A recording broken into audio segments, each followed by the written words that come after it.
नमस्कार दोस्तों, स्वागत है आप सभी का हिस्ट्री 365 में। मेरा नाम है चंद्रेश उपाध्याय और आप देख रहे हैं हिस्ट्री 365। तो जैसा कि आप सभी को पता है कि हमारी जो क्लास है वो डेली हो रही है, यानी कि आप देखेंगे कि हमारी जो क्लास है वो रोज हो रही है और हम एक नए वंश के बारे में प्रतिदिन जो है वो बात करते हुए चल रहे हैं। जब कोई वंश जो है वो बड़ा होता था तो उसमें हम लोग जो है उसको थोड़ा सा बांट लिया करते थे और थोड़ा सा एक दो क्लास एक्स्ट्रा होती थी, लेकिन जो वंश छोटे हैं उनको हम एक ही क्लास में जो है वो देखते हुए आगे बढ़ रहे हैं। आज का जो हमारा सेशन है, यानी कि आज का जो हमारा क्लास है वो हमारा मालवा के जो परमार वंश है उनके ऊपर जो है वो आधारित है। यानी कि जो मालवा के परमार वंश है,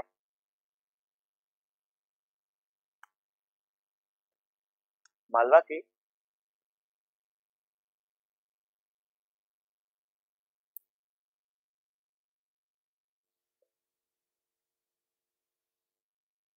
परमार वंश, जो मालवा के परमार वंश है उनके ऊपर जो है हमारी क्लास आज जो है होगी। तो जो मालवा के परमार राजवंश हमें देखने को मिलते हैं इनके ऊपर जो है आज चर्चा करेंगे।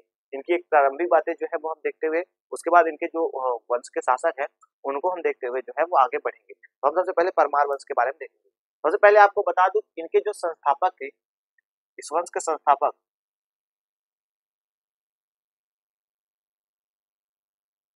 इस वंश के जो हमें संस्थापक देखने को मिले हैं इनका जो हमें नाम देखने को मिला है उपेंद्र राज देखने को मिला है। यानी कि आप देखेंगे कि जो उपेंद्र राज हैं इस वंश के संस्थापक हैं।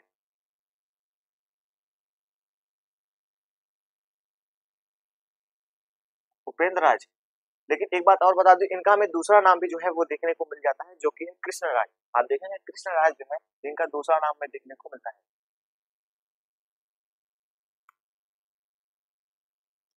राज, किस प्रकार से हम इनके ऊपर जो है वो चर्चा अपनी करते हुए आगे बढ़ेंगे।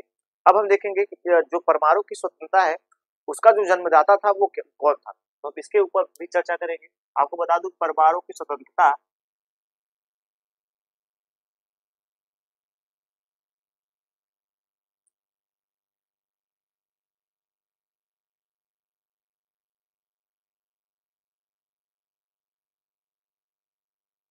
परमाणु की स्वतंत्रता का जो जन्मदाता हमें देखने को मिलता है वो हमें सीरियस यानी सियक द्वितीय जो था वो देखने को मिलता है। यानी कि आप देखेंगे सियक द्वितीय,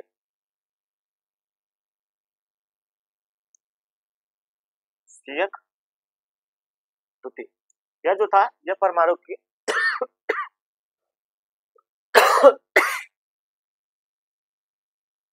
सॉरी, यह परमाणु का जो है वो जन्मदाता था, स्वतंत्रता का जो था वो जन्मदाता था। उसके बाद जो है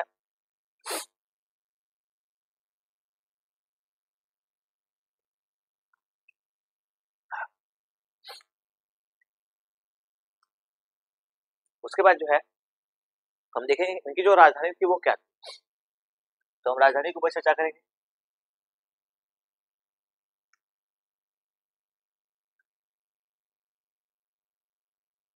इनकी जो राजधानी थी हमें देखने को मिलती है उसका जो हमें नाम देखने को मिलता है वो धारा थी।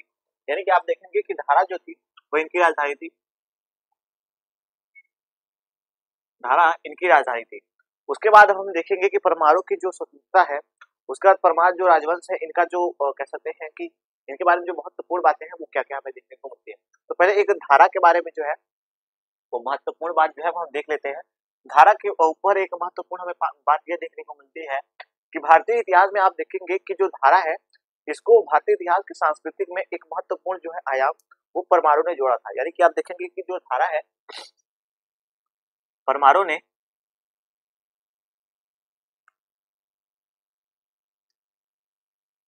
धारा को धारा को भारत के इतिहास में, भारत के साहित्य के इतिहास में कह सकते हैं या इतिहास में जो है एक महत्वपूर्ण जो है वो पहलू जो है के आधार पे जो है वो इसको जोड़ा था। यानी कि आप देखेंगे कि साहित्यिक जो राजधानी थी इसको बनाया था, ऐसा वर्णन हमें देखने को मिलता है। धारा को भारत की जो है अपनी साहित्यिक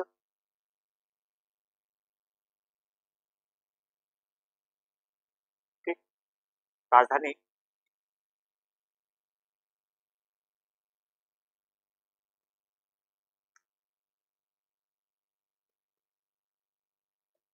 बनाया था, ऐसा वर्णन हमें इनके बारे में जो है वो देखने को मिल जाता है। तो आपको इस बातों को जो है वो नोट करना है कि इनकी जो राजधानी है वो धारा है। उसके बाद आपको बता दूं कि इनका जो शाब्दिक अर्थ होता है, यानी कि आप देखेंगे परमार का जो शाब्दिक अर्थ होता है वो होता है शत्रुओं का नाश करने वाला। यानी कि आप देखेंगे परमार का शाब्दिक अर्थ जो होता है,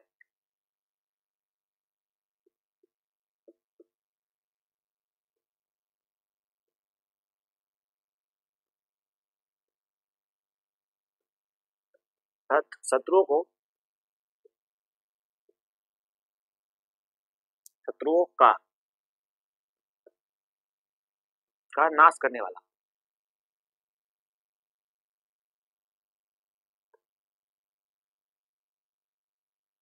शत्रुओं का जो है वो नाश करने वाला इसको कहा जाता है। इसका शाब्दिक अर्थ जो होता है वो ये होता है कि इन्होंने शत्रुओं का जो है वो नाश करने वाला जो है इनको कहा गया है। उसके बाद आपको बता दूं कि हमें इनके बारे में जो एक महत्वपूर्ण तथ्य देखने को मिलता है वो हमें ये देखने को मिलता है कि हला युद्ध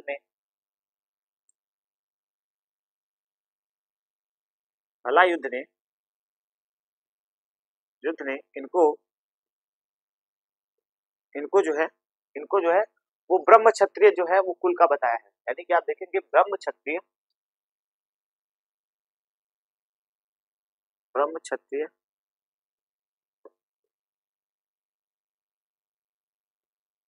कुल का बताया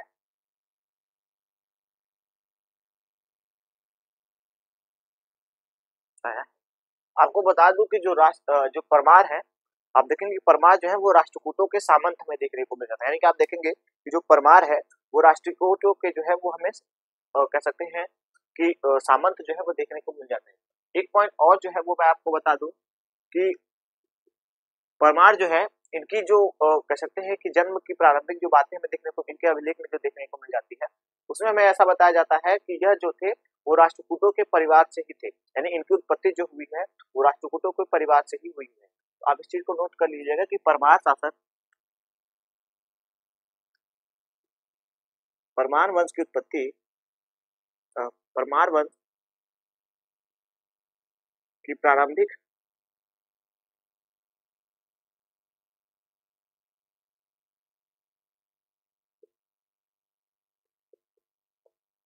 राजधानी जो थी, परमार वंश की जो प्रारंभिक राजधानी थी वह जो थी प्रारंभिक अभिलेख, सॉरी माफ कीजिएगा, जो प्रारंभिक हमें अभिलेख देखने को मिल जाते हैं, प्रारंभिक अभिलेख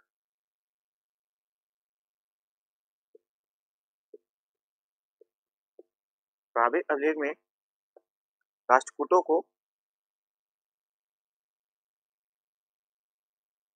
परमारों को राष्ट्रकूटों का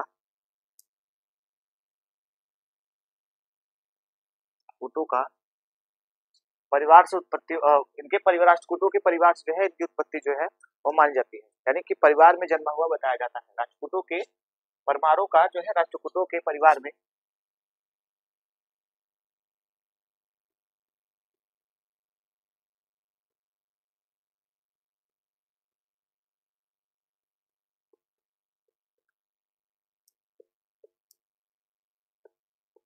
जाता है।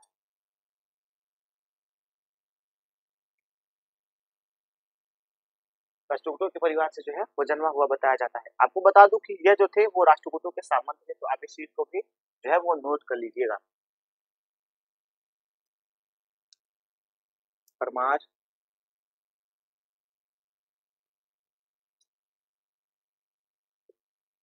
शासक राष्ट्रकूटों के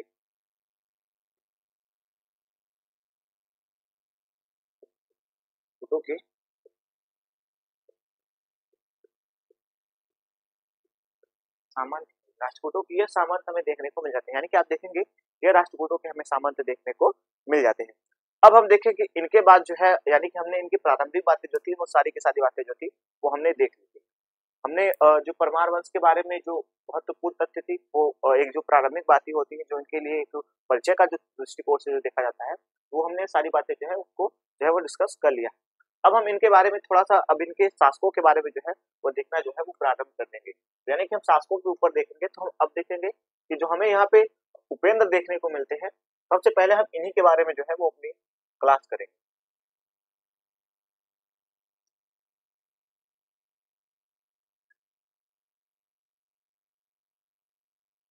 उपेंद्र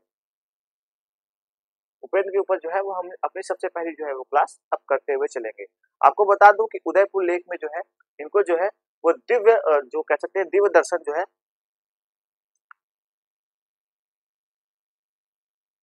द्विज वर्ग रत्न कहा गया है। इनको इनको अगर हम देखें, इनका जो हमें अभिलेख देखने को मिला है उदयपुर से, उदयपुर लेक से, इनको उदयपुर लेक में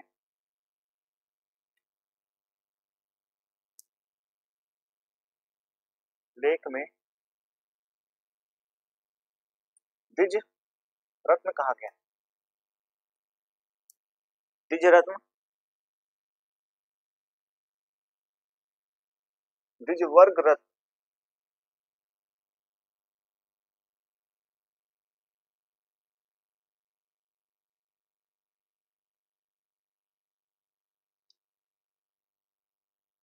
कहा गया है। ऐसा हमें इनके बारे में जो है वो वर्णन देखने को मिल जाता है कि इनको द्विज रत्न वर्ग जो है वो कहा गया है। आपको बता दूं कि इनके दरबार में जो है सीता नाम की एक कवित्री रहती थी। इनके दरबार में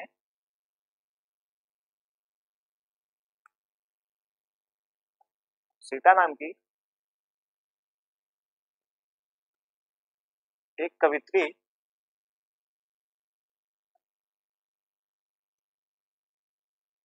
रहती थी, रहती थी, रहती थी। और जो ये कवित्री थी इसने इनके दरबार में ये रहते हुए इसने जो है इनके ऊपर कई सारे जो उपेंद्र के ऊपर इसने कई सारे जो है वो गीत लिखे थे। इस चीज को भी आप नोट कर लीजिएगा, ये काफी महत्वपूर्ण तथ्य है।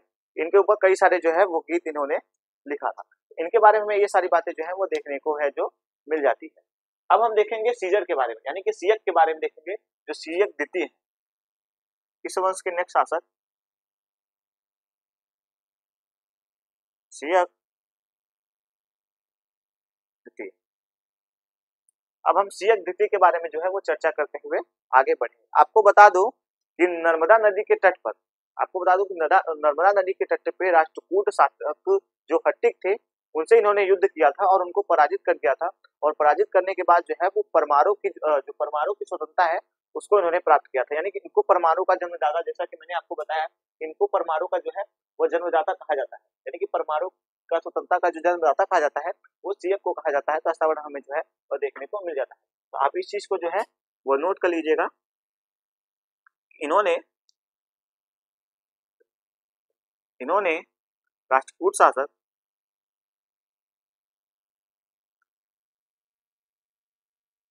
कूट शासक शासक खट्टिक, खट्टिक नाम मिलता है, सॉरी खट्टिक, खट्टिक को नर्मदा नदी तट पर, नर्मदा नदी तट पर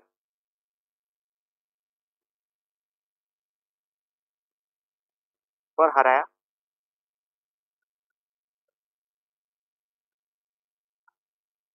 और परमाणु की स्वतंत्रता प्राप्त की।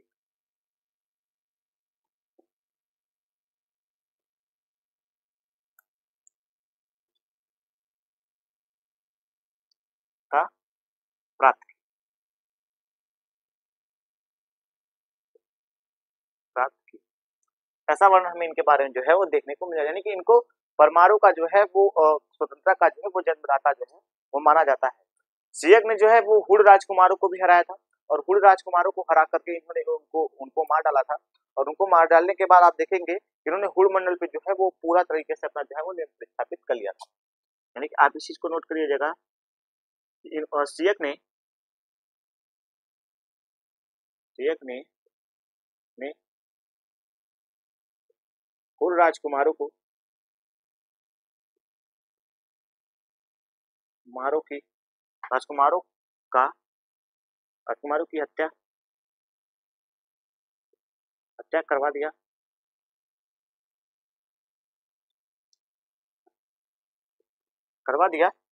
और जो है इनके जो कह सकते हैं कि हुड़ मंडल पे जो है हुड़ मंडल पर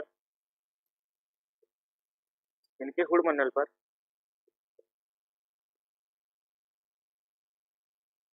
कुरुमंडल पर जो है वो अधिकार कर लिया।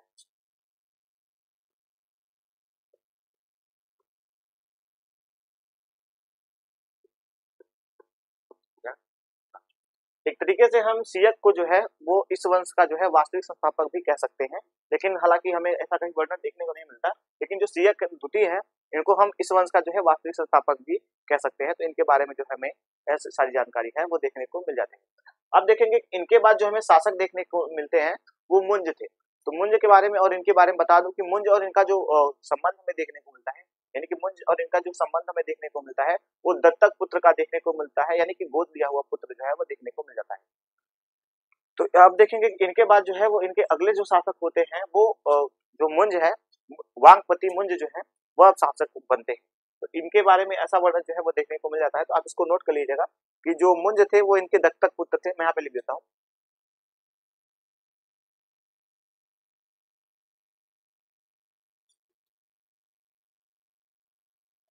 कि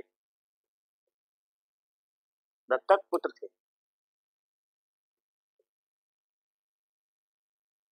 पुत्र थे, दत्तक पुत्र थे। इनके बाद वही उत्तराधिकारी जो है वो बनते हैं।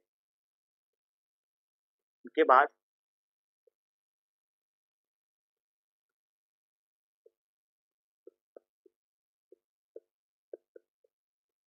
कारी बनते हैं, उत्तराधिकारी जो है वो बनते हैं। इस प्रकार से हमने इनके बारे में यानी कि अब हम वांगपति मुंज तक जो है वो अपनी क्लास लेकर पहुंच चुके हैं। अब हम एक बार इसका जो है एक बार रिवाइज कर लेते हैं ताकि आपको जो सारी बातें हैं वो ठीक तरीके से ज्ञात हो सके और जो इसमें त्रुटियां आपको लगती हो वो सारी एक तरीके से जो है वो रिवाइज आपका हो जाए। तो सबसे पहले मैं आपको बता दूं कि आज का जो हमारा ये सेशन था वो परमार वंश के ऊपर था, यानी कि जो मालवा के परमार वंश थे उनके ऊपर आज का जो ये सेशन था वो हमारा आधारित था। हमने इनमें इनके बारे में सबसे पहली बात ये देखी कि जो इनके संस्थापक थे उनका नाम क्या था। इनके संस्थापक यानी कि परमार वंश के जो संस्थापक थे उनका जो हमें नाम देखने को मिलता है वो उपेंद्र राज देखने को मिल जाता है। इनका हमें दूसरा नाम भी देखने को मिलता है जो कि हमें कृष्णराज जो है वो देखने को मिलता है। तो आप इस चीज को जो है वो नोट कर लीजिएगा। उसके बाद आपको बता दूं कि परमारों की जो स्वतंत्रता थी उसके जो जन्मदाता थे वो हमें सियक द्वितीय देखने को मिल जाते हैं, यानी कि आप देखेंगे सियक नामक एक शासक हमें देखने को मिलेंगे जिसको हमने अभी आगे पढ़ा। तो सियक जो द्वितीय है वो परमार वंश के जन्मदाता कहा जाते हैं, यानी कि स्वतंत्रता के जो है वो जन्मदाता कहा जा सकते हैं। इनको वास्तविक संस्थापक भी हम कह सकते हैं। अब हम देखेंगे इनकी राजधानी। इनकी जो राजधानी थी वो थी धारा, यानी कि आप देखेंगे इनकी जो राजधानी थी वो हमें धारा देखने को मिलती है, जो कि परमारों ने धारा को अपनी जो है जब राजधानी बनाई थी तो ये साहित्यिक दृष्टि से भारत के इतिहास में एक महत्वपूर्ण जो है वो कदम हमें देखने को मिल जाता है। यानी कि आप देखेंगे धारा में इन्होंने साहित्यिक दृष्टि से जो भारत के विकास में कह सकते हैं एक महत्वपूर्ण जो हमें कड़ी है वो जुड़ती हुई देखने को मिल जाती है। उसके बाद आपको बता दूं कि परमार का जो है वो शाब्दिक अर्थ होता है शत्रु का नाश करने वाला। यानी कि आप देखेंगे कि जो परमार वंश के शासक हैं, यानी कि परमार वंश का जो हमें नाम देखने को मिलता है परमार, वह उसका शाब्दिक जो अर्थ हमें देखने को मिलता है वो होता है कह सकते हैं कि शत्रुओं का नाश करने वाला। इस प्रकार से मैं इनके बारे में देखने को ये सारी जानकारी जो है देखने को मिल जाती है। आपको बता दूं कि हला युद्ध ने परमार शासकों को जो है वो कह सकते हैं ब्रह्म क्षत्रिय जो है वो कुल का बताया, यानी कि आप देखें कि ब्रह्म क्षत्रिय कुल का इनको बताया गया है। तो ऐसा वर्णन हमें इनके बारे में देखने को मिल जाता है। आपको बता दूं कि जो परमार के में प्रारंभिक लेख देखने को मिली है उसमें ऐसा वर्णन हमें देखने को मिला है कि जो परमार वंश के शासक थे वह उनका जो जन्म हुआ है वो राष्ट्रकूटों के ही परिवार में हुआ है, यानी कि यह राष्ट्रकूटों के परिवार से ही बिलोंग जो है वो करते थे। और एक महत्वपूर्ण बात यह है कि जो परमार वंश के शासक थे ये प्रारंभिक दिन में जब तक सियक ने इनको स्वतंत्रता नहीं प्राप्त कराई थी तब तक जो है यह वह परमार शासक जो थे वो राष्ट्रकूटों के जो है वो सामंत के रूप में जो है अपना जीवन जो है वो व्यतीत करते थे। इस प्रकार से हमें इनके बारे में ये प्रारंभिक बातें हमें देखने को जो है वो मिलती हुई आगे चली जाती है। अब हम देखेंगे यहाँ से ये तो हमने देखा परमार वंश के बारे में कुछ जो महत्वपूर्ण तथ्य थे हमने उसके बारे में जो है वो चर्चा की। अब हम जो है वह देखेंगे कि जो इस वंश के जो हमें शासक देखने को मिले हैं उनके बारे में क्या क्या जानकारी है वह देखने को मिल जाती है। सबसे पहले हम देखेंगे इस वंश के जो हमें पहले शासक देखने को मिले, जैसा कि मैंने बताया कि इस वंश के संस्थापक थे उपेंद्र। तो हमने इनके बारे में जो है वो कुछ महत्वपूर्ण बातें जो हमको मिली है वो हम देखते हुए आगे बढ़ेंगे। तो हम सबसे पहले उपेंद्र के बारे में देखेंगे। तो आप देखेंगे कि इनका जो उदयपुर का लेख है उसमें इनको जो है वो दिग वर्ग रत्न कहा गया है, यानी कि आप देखेंगे द्विज वर्ग रत्न जो है वो इनको कहा गया है। तो ऐसा वर्णन हमें इनके बारे में जो है वो देखने को मिल जाता है। आपको बता दूं इनके जो राज दरबार में एक हमें सीता नाम की कवित्री जो है वो देखने को मिलती है। यानी कि आप देखेंगे सीता के नाम की एक हमें कवित्री देखने को मिलती है, जो कि कह सकते हैं कि इनके राज्य में जो है वो कवित्री का कार्य जो है वो करती थी। इन्होंने जो है वो उपेंद्र के ऊपर, यानी कि जो उपेंद्र राज हैं उनके ऊपर इन्होंने कुछ जो है वो गीतें, महत्वपूर्ण जो गीतें हैं वो लिखी थी। तो ऐसा वर्णन हमें इनके बारे में जो है वह देखने को मिल जाता है। उसके बाद आपको बता दूं कि सियक जो द्वितीय है इस वंश के हमें नेक्स्ट शासक जो है वो देखने को मिलती है। तो जो नेक्स्ट शासक है इनके बारे में बहुत सारी जो जानकारी है वो देखने को मिल जाती है। इन्होंने सबसे पहले आप देखेंगे कि राष्ट्रकूट शासक जो रक्षिक थे, राजपूत शासक रक्षित थे, इनसे नर्मदा नदी तट पर जो है इन्होंने युद्ध किया और उनसे युद्ध करने के बाद जो है वो अपनी स्वतंत्रता को जो है उनसे ले लिया, उनसे युद्ध में विजयी हुए और उनकी अपनी स्वतंत्रता को जो है उनसे लिया। यानी कि इनको राष्ट्रकूट सियक को जो है वो राष्ट्रकूट वंश का जो है, सॉरी माफ कीजिएगा, परमार वंश का जो है वो स्वतंत्रता का जो है वो जन्मदाता जो है वो कहा जाता है। ऐसा वर्णन हमें इनके बारे में जो है वह देखने को मिल जाता है। आपको बता दूं कि सियक जो थे इन्होंने हुड़ राजकुमारों को जो है वो हुड़ जो राजकुमार थे उनकी हत्या करवा दी थी और उनकी हत्या करवाने के बाद जो है उनको जो है वो मौत के घाट उतारने के बाद जो है उनका जो हुड़ मंडल था उस पर इन्होंने अधिकार कर लिया था। ऐसा वर्णन हमें इनके बारे में देखने को मिल जाता है। अब हम देखेंगे कि इनके इनके जो उत्तराधिकारी थे वो कौन थे। आपको बता दूं कि इनके जो उत्तराधिकारी थे उनका नाम हमें मुंज देखने को मिल जाता है। यानी कि वांगपति जो मुंज है वो इस वंश के अब नेक्स्ट शासक हमें देखने को मिलेंगे। तो वांगपति जो मुंज है ये इनके दत्तक पुत्र थे। ये इनके वास्तविक पुत्र नहीं थे, ये इनके दत्तक पुत्र थे। तो इसके बाद जो है इन्होंने इन्हीं को जो है अपना उत्तराधिकारी बनाया था और ये इनके उत्तराधिकारी के रूप में जो है वो शासन जो है इस वंश पे अब करते हैं। तो अब हम देखेंगे वांगपति मुंज के बारे में। तो आप इसका एक बार अच्छे तरीके जो है वो एक बार स्क्रीनशॉट ले लें।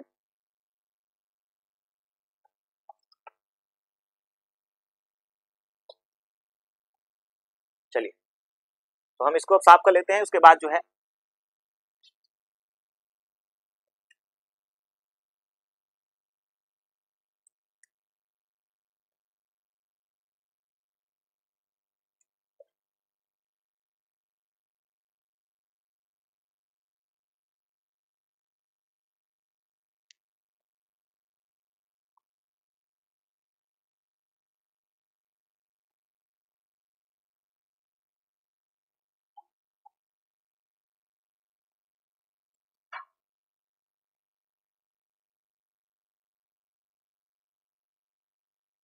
चलिए, अब हम देखेंगे जो वांगपति हमारे मुंज है इस वंश के, उनके ऊपर जो है वो हम चर्चा अपना करते हुए आगे जो है वह बढ़ेंगे। यानी कि वांगपति जो मुंज है उनके ऊपर जो है वो हम चर्चा करते हुए चलेंगे। आपको बता दूं कि वांगपति मुंज जो है एक हमें इस वंश के जो है वो महत्वपूर्ण शासक भी देखने को मिल जाते हैं। तो आप इस तरीके से भी इनको नोट कर सकते हैं। इनका नाम है वाक्पति, वाक्यपति पति मुंज।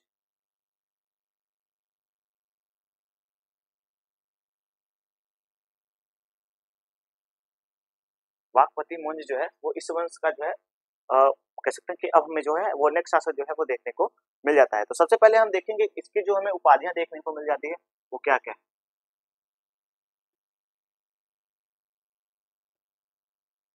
उपाधि, इसके सबसे पहले हम उपाधि देखेंगे। तो उपाधि हमें दो तीन जो उपाधियां हैं इसकी महत्वपूर्ण हमें देखने को मिल जाती है।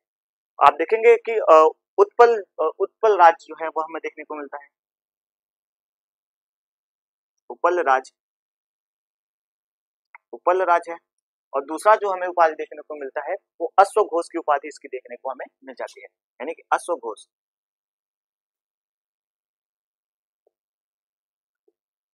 अश्वघोष की जो है उपाधि इसकी हमें देखने को मिल जाती है। तो हमें ये सारी बातें जो है वो देखने को इसके बारे में जो है वो हमें देखने को मिल जाती है। आपको बता दूं कि इसने कई नगरों को जो है वो बसाया था, निर्माण कार्य भी इसने करवाए थे। तो हम उसको भी देखेंगे कि इसके निर्माता जो था ये किस चीज के था।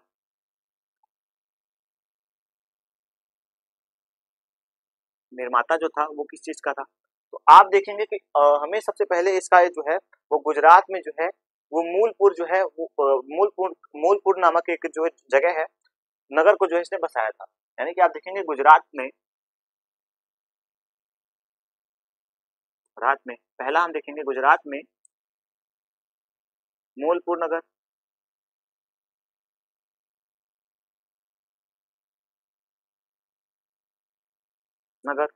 जो इसका दूसरा हमें देखने को मिलता है जो हमें दूसरा देखने को मिलता है, यानी कि आप देखेंगे कि जो पहला हमें देखने को मिला है वो मुंज राज देखने को मिला है, और जो दूसरा हमें देखने को मिला है वो धारा में जो हमें परमार की राजधानी देखने को मिलती है धारा, उसमें आप देखेंगे एक हमें मूज सागर देखने को मिला है।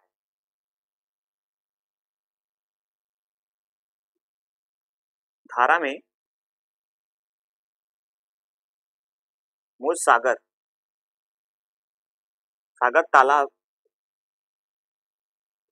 तालाब जो है वो इसने जो है वो निर्माण जो है वो करवाया है। तो ऐसा वर्णन हमें इसके बारे में देखने को मिल जाता है। एक रचना भी इसका हमें महत्वपूर्ण देखने को मिलता है, यानी कि आप देखेंगे इसकी एक हमें रचना भी देखने को मिल जाए जो काफी ज्यादा महत्वपूर्ण है। इसकी एक हमें रचना देखने को मिलती है, इसका जो हमें नाम देखने को मिलता है वो हमें देखने को मिलता है, यानी कि आप देखेंगे मुंजपति देश व्यवस्था जो है वो हमें देखने को मिलता है। यानी कि आप देखेंगे मुंज प्रति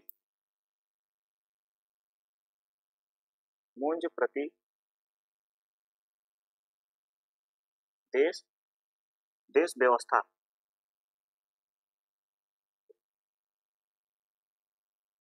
मुंज प्रति देश व्यवस्था नामक एक कह सकते हैं कि भौगोलिक जो है वो ग्रंथ इसने लिखी थी। यानी कि आप देखेंगे भूगोल की ग्रंथ व्यवस्था नामक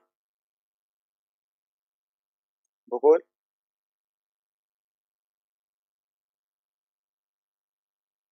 ग्रंथ लिखी, ग्रंथ की जो है वो इसने निर्माण किया था। ये काफी महत्वपूर्ण हमें ग्रंथ जो है वह देखने को मिल जाता है।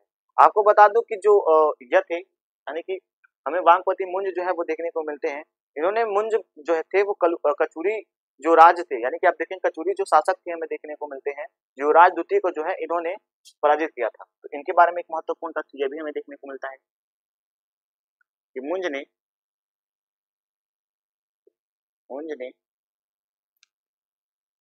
मुंज ने आप देखेंगे कि जो मुंज है वो कलचुरी वंश के शासक,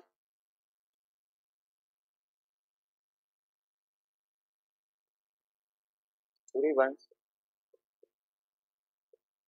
के शासक युवराज द्वितीय राज द्वितीय को हराया था। यानी कि जो युवराज द्वितीय थे इनको इन्होंने हराया था और इनके राज्य को जो है वो लूट लिया था। तो ऐसा हमें जो है वो हमें महत्वपूर्ण जो बातें हैं वो देखने को मिल जाती है। आपको एक बात और बता दूं कि इनके बारे में जो हमें एक और महत्वपूर्ण जानकारी देखने को मिलती है कि यह एक स्वयं उच्च कोटि के जो थे वो विद्वान थे। यानी कि मुंज जो थे यह स्वयं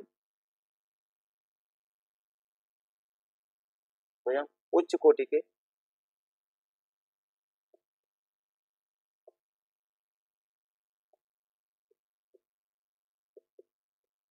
विद्वान थे। तो हमने इनके बारे में सारी बातें जो है वो देखा, वो वांगपति मुंज के बारे में जो है वो हमने सारी बातें जो है वो देख ली। अब हम देखेंगे सिंधु राज के बारे में, यानी कि हम देखेंगे अब इस वंश के जो हमें नेक्स्ट शासक देखने को मिले हैं वो हमें सिंधु राज देखने को मिले।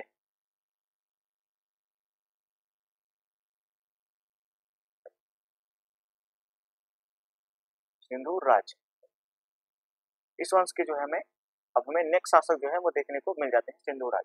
तो सिंधु राज के बारे में भी हम कुछ बातें जो है वो कर लेंगे। यानी कि आप देखेंगे जो इनकी उपाधि हमें देखने को मिली है, उपाधि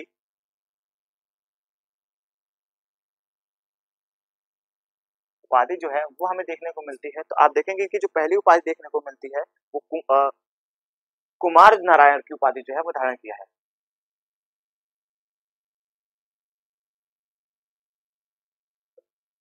कुमार नारायण की जो है उपाधि वो हमें इनकी देखने को मिलती है। यानी कि आप देखेंगे कुमार नारायण की जो उपाधि है वो हमें देखने को मिलती है।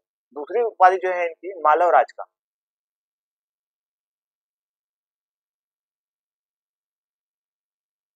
इन्होंने मालव राज की जो है उपाधि धारण की थी। तो ऐसा वर्णन हमें इनके बारे में देखने को मिल जाता है।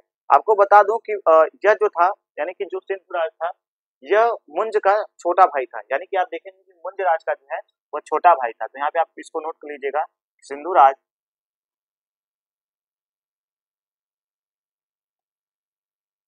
सिंधु राज जो था, सिंधु राज और मुंज का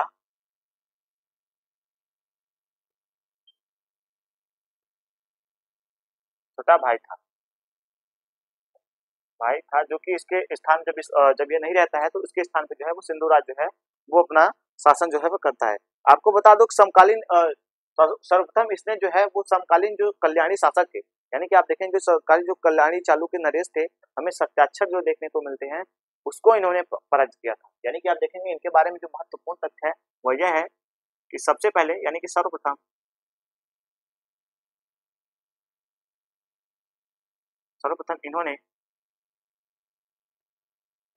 इन्होंने कल्याणी के चालुक्य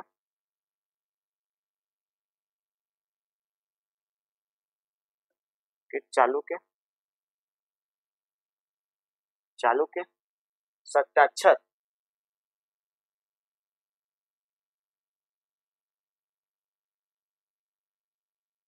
छर को पराजित किया।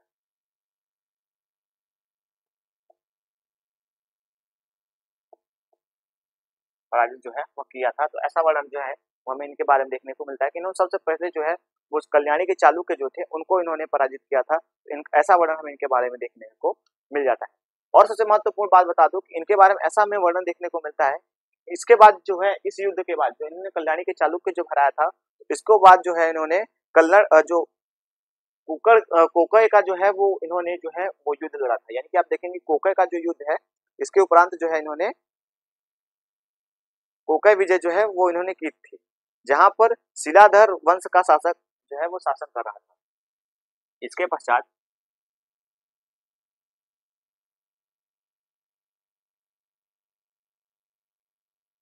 इन्होंने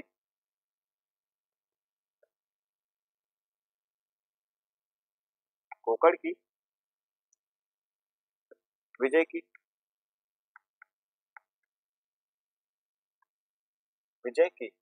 जहां पर जो है इसके बाद जो है विष्णु कोकण की जो है वो विजय की, जहां पर इसे शिलाधर वंश के शासक देखने को मिले।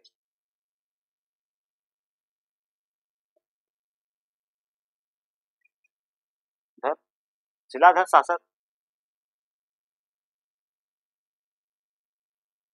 शासक देखने को मिले। शिलाधर वंश शिलाधर वंश के शासक शासन कर रहे थे। वंश के शासक शासन कर रहे थे।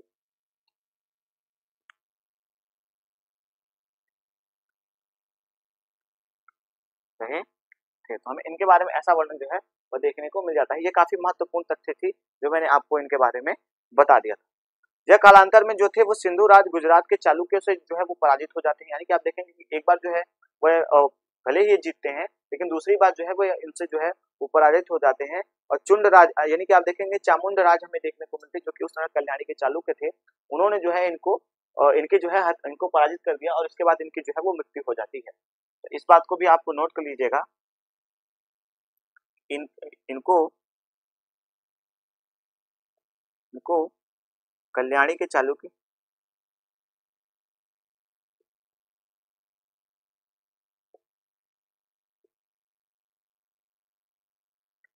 कल्याणी के जो चालुक्य यानी कि जो हमें कल्याणी के चालुक्य देखने को मिले हैं, इनका जो हमें नाम देखने को मिला है चामुंड राज कल्याणी के चालुक्य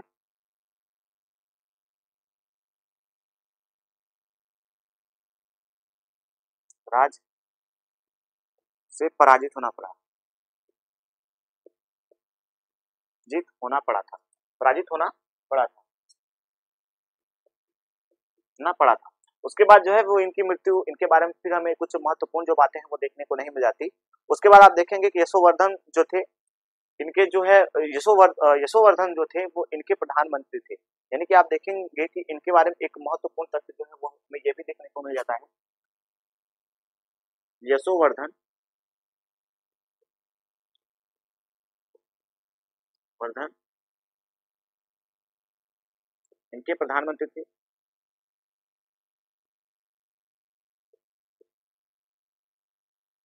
प्रधानमंत्री थे। इनको एक उपाधि दी गई थी, यानी कि आप देखेंगे इनको एक महत्वपूर्ण जो है वो उपाधि दिया गया था महाप्रधान की। यानी कि आप देखेंगे महाप्रधान जो थे, महाप्रधान की उपाधि दी गई थी और इन्हें पुरुषोत्तम जो है वो कहा गया था। महाप्रधान और पुरुषोत्तम की उपाधि दी गई थी। इनको महाप्रधान और पुरुषोत्तम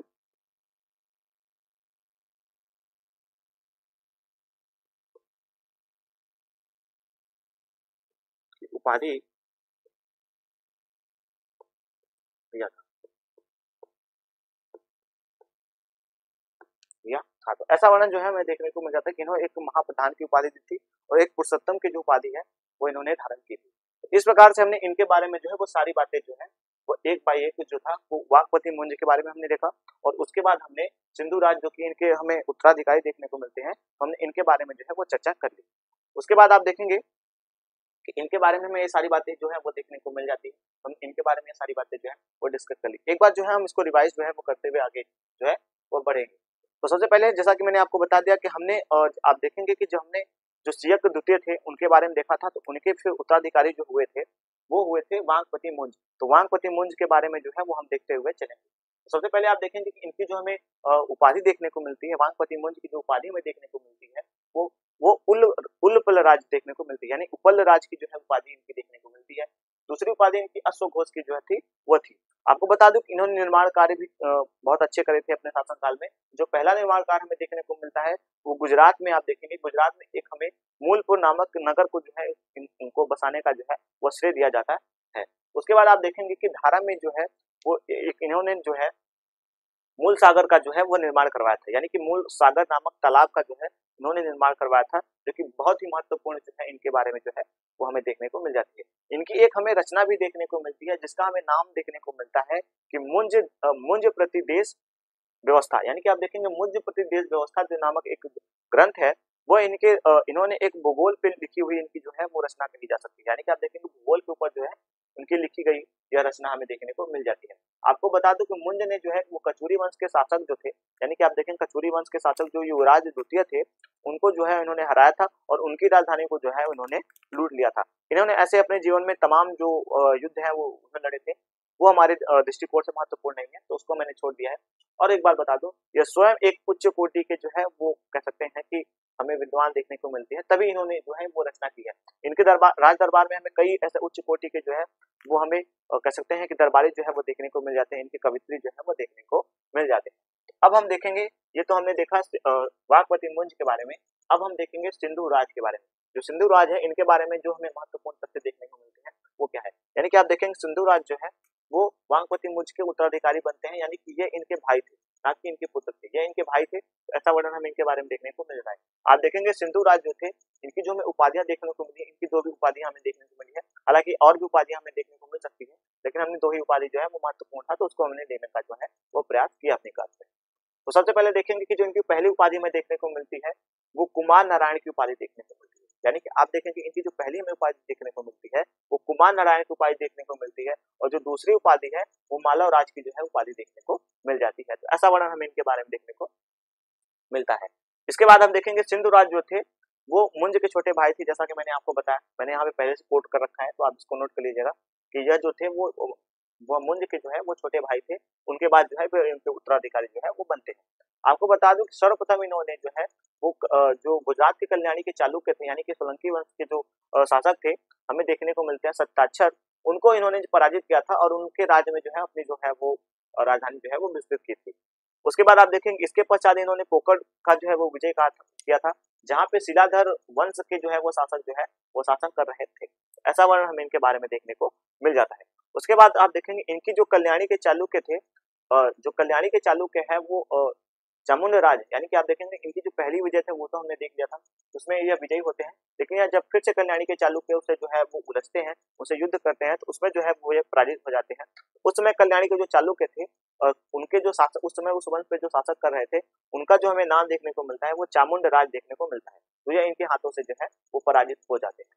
इनके दरबार में एक महत्वपूर्ण तथ्य है कि इनका जो इनका जो प्रधानमंत्री था उसका जो हमें नाम देखने को मिलता है वो हमें यशो वर्मन का देखने को मिलता है, यानी कि आप देखेंगे यशो वर्मन जो थे वो इनके प्रधानमंत्री हमें देखने को मिल जाते हैं। इनको जो है वो दो उपाधियां भी दी गई थी, जैसा कि मैंने आपको बताया कि इनको महाप्रधान और पुरुषोत्तम की जो है उपाधि देकर जो है वो सम्मानित किया गया था। तो ये बातें हमने देखी आज वागपति मुंज के बारे में और सिंधु राज के बारे में। अब हम जो है वो आगे चर्चा करेंगे। जो इस वंश के हमें नेक्स्ट शासक देखने को मिले हैं वह भोज है, तो भोज के ऊपर जो है वो अपनी चर्चा जो है वह करेंगे। तो आप इसका एक बार स्क्रीनशॉट लें तो मैं जो है अपनी क्लास है उसको आगे बढ़ाऊं।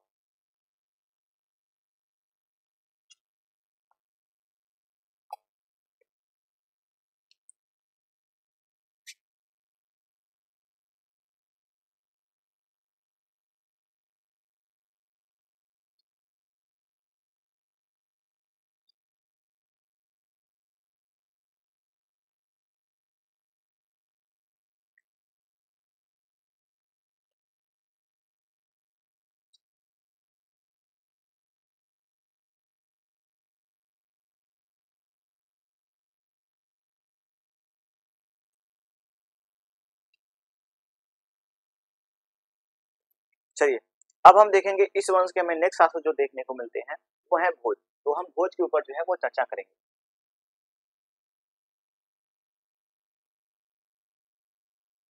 इनका हमें टाइम पीरियड जो है वो देखने को मिल जाता है, यानी कि आप देखेंगे 1010 से लेकर के 1010 से लेकर 1050 ईस्वी तक, 10 से लेकर 1050 ईस्वी तक का जो इनका टाइम पीरियड है वो हमें देखने को मिल जाता है। आपको बता दूं कि यह एक महत्वपूर्ण शासक जो है वो हमें इस वंश के जो है वो देखने को मिल जाते हैं। आपको बता दूं कि इनकी जो उपाधि है वो कविराज की है। तो कविराज की उपाधि है, मालव चक्रवर्ती की उपाधि है।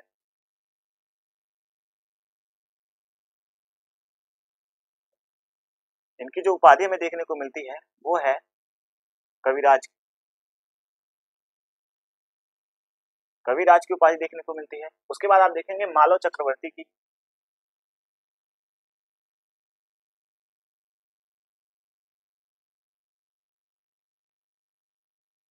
मालव चक्रवर्ती की जो है उपाधि इनका देखने को हमें मिल जाता है। तो इनकी ये दो उपाधियां जो है वो महत्वपूर्ण उपाधियां हमें देखने को मिल जाती है। आपको बता दूं, सॉरी माफ कीजिएगा, आपको बता दूं कि जो भोज थे, भोज के लिए ऐसा हमें प्रचलित देखने को मिल जाता है कि यह प्रत्येक दोहे पर, यानी कवियों के प्रत्येक दोहे पे 1 लाख मुद्राएं जो थी वो देते थे। आप इस चीज को जो है वो नोट कर लीजिएगा। यह यह कवियों को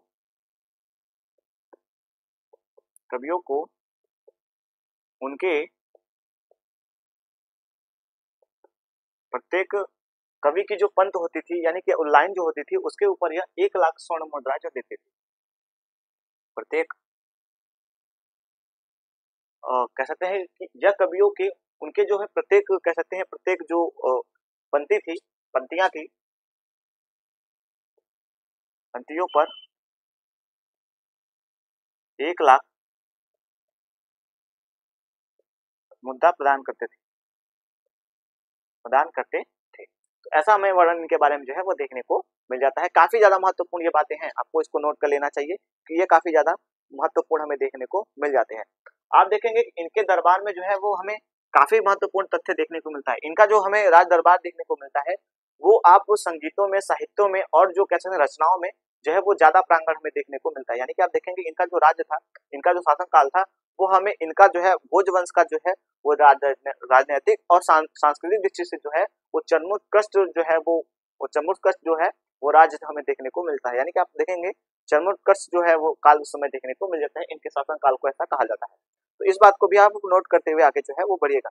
आपको बता दूं कि भोज के नामों के आप देखेंगे कि 40 वर्गों का जो है वो हमें वर्णन देखने को मिलता है। यानी कि आप देखेंगे भोज के नामों की उपाधि जो देखने को मिलती है वो 40 दरबार में, 40 कवि, 40 ग्रंथ, ऐसा वर्णन जो है हमें देखने को मिलता है। भोज की उपाधि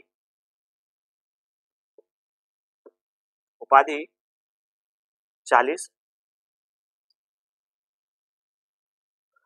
84, सॉरी माफ कीजिएगा 84 है। 84 आप देखेंगे कि भोज की जो उपाधि हमें देखने को मिली 84 दरबार में, 84 दरबार में, बार में 84 कवि में और 84 और आप देखेंगे 84 दरबार में इनका 84 दरबार में 84 कवियों में, और उसके बाद आप देखेंगे 84 भोज द्वारा लिखी गई ग्रंथों में, और 84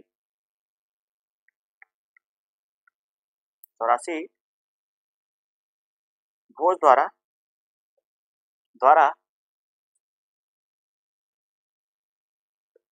लिखी गई पुस्तकों में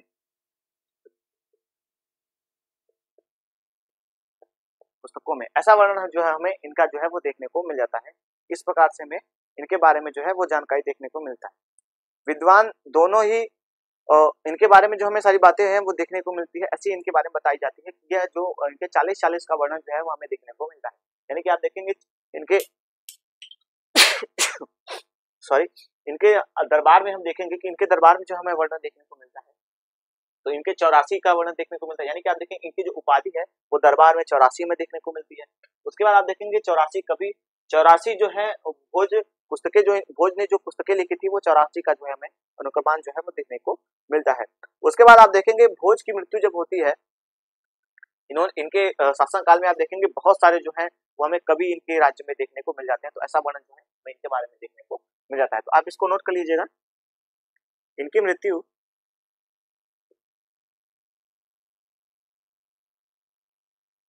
मृत्यु होने के बाद, जब इनकी मृत्यु हो जाती है तो कवियों ने जो इनके दरबार में जो कवि थे उन्होंने ऐसा जो है हो गया था, तो ऐसा जो है उन्होंने ऐसा कहा था कि अद्याधारा, यानी कि आप देखें कि अद्याधारा, अभी मैं इसके बारे में आपको जो बताऊंगा, निराधारा और जो है निरालंबा सरस्वती अर्हात। तो आप इसको नोट कर लीजिएगा। एक श्लोक हमें देखने को मिलता है कि निराधारा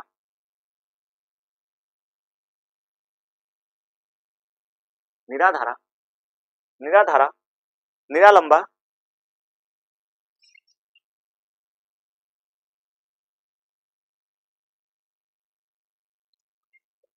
अद्यधारा, सॉरी माफ कीजिएगा, पहला होगा अद्यधारा, अद्यधारा निराधारा धारा निरालंबा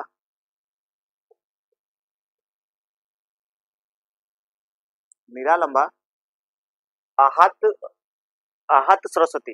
यानी कि आप देखेंगे सरस्वती आहत,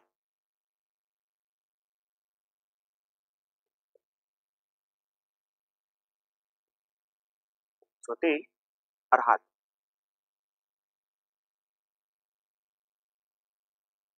अर्हात, यानी कि सरस्वती जो अर्हात है वो हमें देखने को मिल जाती है। अब हम देखेंगे इसका जो हमें वर्णन जो है, इस श्लोक का जो है हमें वर्णन देखने को मिलता है। आप देखेंगे कि विद्वानों ने इनकी मृत्यु में जो है वो जो धारा थी वो निराधारा हो गई थी। यानी कि जो इनकी मृत्यु जब हुई थी तो जो धारा थी वो निराधारा हो गई थी, और उसके बाद आप देखेंगे जो सरस्वती थी वो लिम्बा हो गई थी, और विद्या और विद्वान दोनों ही जो थे निराच्छित हो गए थे। ऐसा वर्णन जो है हमें इनके बारे में जो है वो देखने को मिल जाता है। यानी कि आप देखेंगे कि जो सरस्वती थी वो निराधारा हमें देखने को मिल जाती है, कि सरस्वती जो है वो हमें, इनका धारा जो था वो निराधारा हो गई थी, यानी कि इनकी मृत्यु के बाद जो धरा थी वो निधरा हो गई थी। और उसके बाद आप देखेंगे सरस्वती जो थी वो निलंबा हो गई थी, और विद्या जो थी वो विद्या दोनों जो थी, विद्या और संस्कृति जो थी वो दोनों निरक्षित हो गए थे। तो ऐसा वर्णन हमें इनके बारे में देखने को मिल जाता है। आपको बता दूं कि भोज को परमार वंश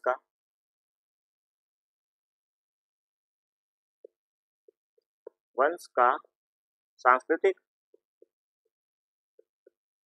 कृतिक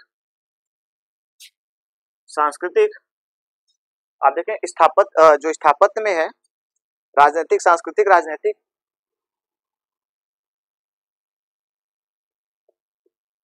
सांस्कृतिक और राजनीतिक जो है वो हमें दोनों देखने को मिल जाते हैं, कि जो इनकी सांस्कृतिक राजनीतिक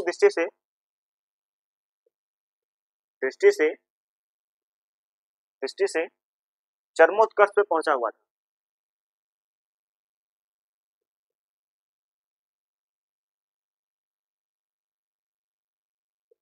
पर सर्वोत्कृष्ट पर जो है वो पहुंचा हुआ था। तो ऐसा वर्णन जो है हमें देखने को मिल जाता है इनके बारे में।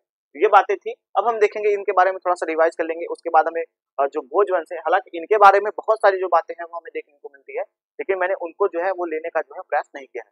इस प्रकार से हम इनके बारे में देखेंगे। चलिए, तो अब हम देखेंगे जो भोजवंश के शासक हैं उनके भोजवंश के बारे में, जो सॉरी माफ कीजिएगा, जो परमार शासक जो हमें लास्ट देखने को मिलते हैं भोज, उनके बारे में जो है वो बात कर लेंगे। तो आप देखेंगे कि हम जो है वो भोज के बारे में जो है बात कर रहे हैं। इनका जो टाइम पीरियड है वो 1010 से लेकर 1050 ईस्वी तक का जो है वो हमें टाइम पीरियड देखने को मिल जाता है। इनकी हमें 2 उपाधियां देखने को मिलती है, और भी उपाधियां भी है। तो आप देखेंगे पहली जो उपाधि है वो है कविराज की, दूसरी उपाधि है जो मालव चक्रवर्ती की। तो इनकी हमें 2 उपाधियां जो है वो महत्वपूर्ण देखने को मिलती है। ये कवि थे और उन्होंने प्रत्येक पंक्ति, आपको बता दूं कि इनके लिए एक जो चीज थी वो बहुत ज्यादा हमें फेमस देखने को मिल जाती है। एक प्रसिद्ध सेंटेंस था इनके बारे में कि यह कवियों को, यानी कि यह अपने राज्य में कवियों को, यानी कि उनकी प्रत्येक पंक्ति पर 1 लाख जो है वो स्वर्ण मुद्रा जो है वो देते थे, 1 लाख रुपए जो है वो उनको देते थे। इनके ऊपर और भी हमें सारी बातें जो है वो देखने को मिलती है। आप देखेंगे कि जो भोज की उपाधि जो है वो हमें देखने को मिलती है 40 दरबार में, 40 कवियों में, और 40 इनकी पुस्तकों में जो है 84 इनकी पुस्तकों में जो है, 84 कवियों, सॉरी माफ कीजिएगा, 84 दरबार में, 84 कवि में, और 84 जो है वो भोज में हमें इनकी पुस्तकें जो है वो देखने को मिल जाती है। तो ऐसा उपाधि इनका हमें देखने को मिलता है। इनकी जो मृत्यु है उसके बाद आप देखेंगे कि अद्यधारा, इनके जो विद्वानों ने है जो वो कहा है अद्यधारा, यानी कि आप देखेंगे कि जो धरा है वो इनके बिना जो है वो विहीन, यानी कि भोज विहीन हो गई थी धरा। ऐसा वर्णन हमें देखने को निराधारा, निरालंबा, यानी कि आप देखेंगे कि जो नीर था वो निरालंबा हो गया था। और इसके बाद आप देखेंगे सरस्वती जो थी वो आरात हो गई थी, यानी कि विद्वान जो थे और विद्या जो थी वो दोनों जो थी वो कह सकते हैं निराश हो गई थी, निराक्षर हो गई थी। ऐसा वर्णन हमें इनके बारे में देखने को मिल जाता है इनकी मृत्यु के बाद। आपको बता दूं कि जो भोजवंश का जो हमें परमार वंश है, आप देखेंगे कि भोज के शासन काल में जो परमार वंश है वो हमें साहित्यिक और राजनीतिक दृष्टि से जो है वो चरमोत्कृष्ट का जो है वो काल देखने को मिल जाता है। इस प्रकार से हमने आज जो था वो परमार वंश के बारे में सारी बातें कर ली। तो आज ये आपको क्लास कैसी लगी कमेंट सेक्शन में जरूर बताइएगा, और अगर आपके कोई भी क्वेश्चन हो इस क्लास से रिलेटेड तो आप जरूर कमेंट सेक्शन में पूछेगा, मैं उसका जो है वो आंसर आपको देने का जो है वो प्रयास करूंगा। आज की क्लास को हम यहीं तक रखते हैं, चलते हैं, जय हिंद।